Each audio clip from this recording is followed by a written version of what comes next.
नमस्कार। आज लॉकडाउन का 1 महीना बीत चुका है। सारा देश प्रधानमंत्री जी के आह्वान पर एकजुट होकर अपने अपने घरों में बंद होकर कोरोना वायरस की लड़ाई में शामिल हैं। लेकिन बिहार की स्थिति थोड़ी अलग है।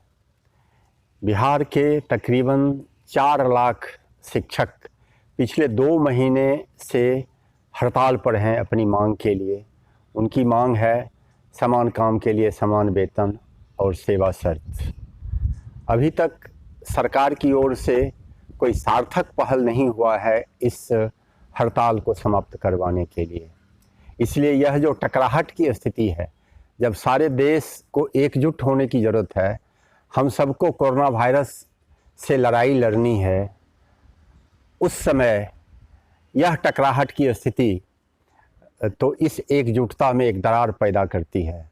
इसलिए अगर हमें कोरोना वायरस की लड़ाई लड़नी है तो बिहार के जो शिक्षक स्ट्राइक पर हैं, हड़ताल पर हैं, उनके साथ वार्ता की सार्थक पहल होनी चाहिए ताकि वो भी इस लड़ाई में अपनी सार्थक भूमिका निभा सकें। बिहार के 4 लाख शिक्षकों की बात करते हैं।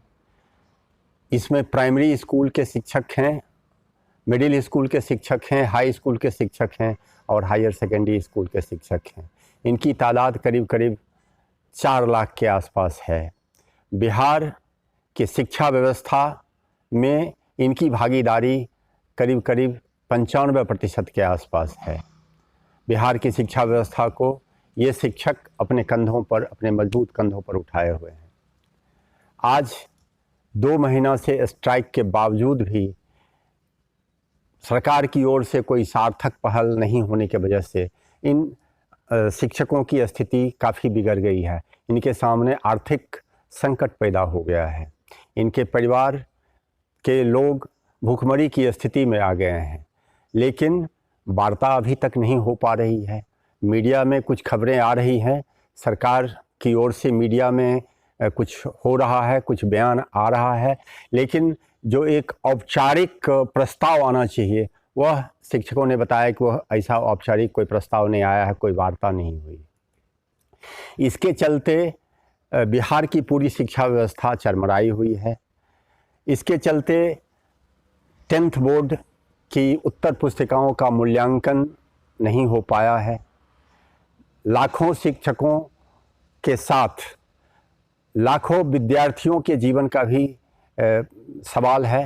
उनकी उत्तर पुस्तिकाओं का जांच होना चाहिए ताकि अगला एडमिशन उनका हो सके, उनका परीक्षा फल निकाला जा सके। इस दौरान कई शिक्षकों की मौत भी हो चुकी है।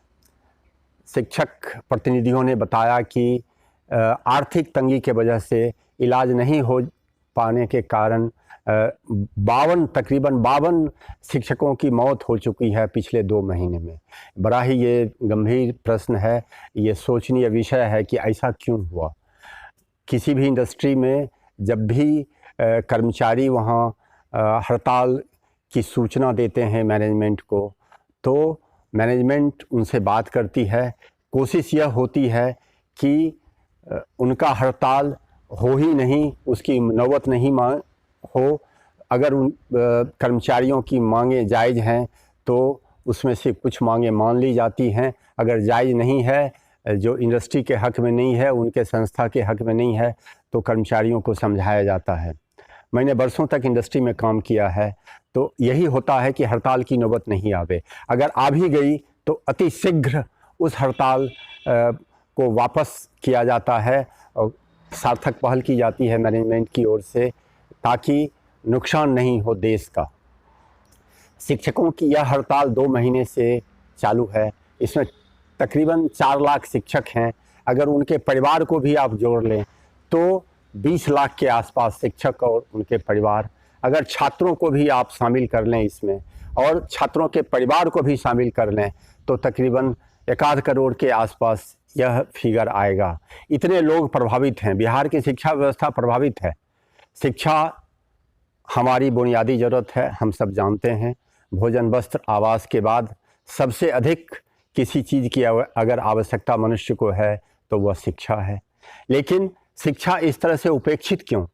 और इसके देने वाले जो शिक्षक हैं, जो शिक्षा के वाहक हैं, जिन्होंने शिक्षा देने की जिम्मेदारी अपने कंधों पर उठा ली है, उन शिक्षकों की हालत इतनी बदहाल क्यों? शिक्षकों ने बताया 52 शिक्षक इस बीच काल कलवित हो चुके हैं, मौत के शिकार हो चुके हैं। अगर हम कंपेयर करें तो बिहार में कोरोना से मरने वाले लोगों की तादाद मात्र 2 है, और इससे 26 गुना ज़्यादा, अगर वो फिगर सही है, 52 फिगर सही है, तो 26 गुना ज़्यादा लोग तो हड़ताल के कारण मर चुके हैं, आर्थिक तंगी के कारण मर चुके हैं। क्या हम अपने शिक्षकों को, इस शिक्षा व्यवस्था को यहीं छोड़ दें, या इसके लिए कोई सार्थक पहल होनी चाहिए?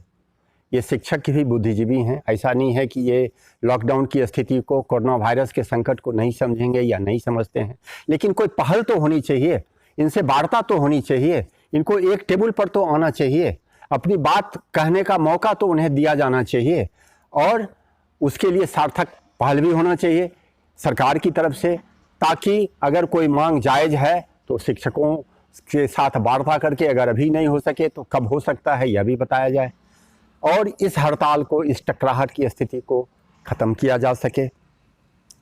बिहार की शिक्षा व्यवस्था पहले से ही चरमराई हुई है, और अगर इसे अनदेखा किया गया तो इसका खामियाजा बच्चों को भुगतना पड़ेगा, बिहार के लोगों को भुगतना पड़ेगा। इसलिए राज्य सरकार से हमारी गुजारिश होगी कि अतिशीघ्र, बिना विलंब किए हुए शिक्षकों के प्रतिनिधियों से वार्ता की जाए। जितने शिक्षकों के ऊपर दंडात्मक कार्रवाई की गई है, वो दंडात्मक कार्रवाई को वापस किया जाए, और एक टेबल पर बैठ के शिक्षकों के प्रतिनिधियों से बात करके, और जहां तक संभव हो सके अपनी ओर से पहल करके सरकार इस हड़ताल को समाप्त करवाने के दिशा में सार्थक पहल करे। अगर ऐसा नहीं होता है तो आगे आने वाले दिनों में शिक्षकों के परिवारों के सामने भूखमरी की स्थिति आ सकती है, बिहार की शिक्षा व्यवस्था और अधिक चरमरा सकती है। शिक्षा चूँकि राज्य और केंद्र का दोनों का ही विषय है, इसलिए मैं भारत के प्रधानमंत्री माननीय नरेंद्र मोदी जी से भी गुजारिश करना चाहूँगा कि इस मामले में हस्तक्षेप करके राज्य सरकार को आवश्यक निर्देश देके यह हड़ताल जो 2 महीने से चली आ रही है उसको समाप्त करवाने की दिशा में सार्थक पहल किया जाए उनकी ओर से भी। ये शिक्षक जिनका वेतन बंद है, हड़ताल के अवधि का भी वेतन बंद है, और इनके परिवार के सामने संकट की स्थिति है, आर्थिक तंगी हो रही है, तो इनका वेतन अतिशीघ्र दे दिया जाए ताकि इन्हें आर्थिक तंगी से मुक्ति मिल सके। इन शिक्षकों के पास कोई दूसरा चारा नहीं है नौकरी के सिवा, वेतन के सिवा।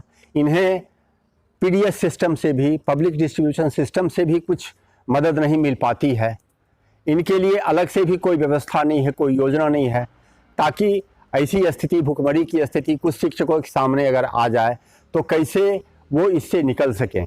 इसलिए सरकार को इसमें आगे आना चाहिए, राज्य सरकार को पहल करना चाहिए, अतिशीघ्र और इस हड़ताल को समाप्त करवाने की दिशा में पहल करना चाहिए। इनको तुरंत वेतन देके आर्थिक तंगी से मुक्त करवाया जाना चाहिए, और हड़ताल को भी अतिशीघ्र समाप्त करवाने की दिशा में चेष्टा होनी चाहिए। मैं रामनंदन सिंह, दरभंगा स्नातक क्षेत्र का प्रत्याशी, आप सब लोगों के परिवार की मंगल कामना करते हुए विदा लेना चाहूँगा। आपका बहुत बहुत शुक्रिया, बहुत बहुत धन्यवाद, नमस्कार।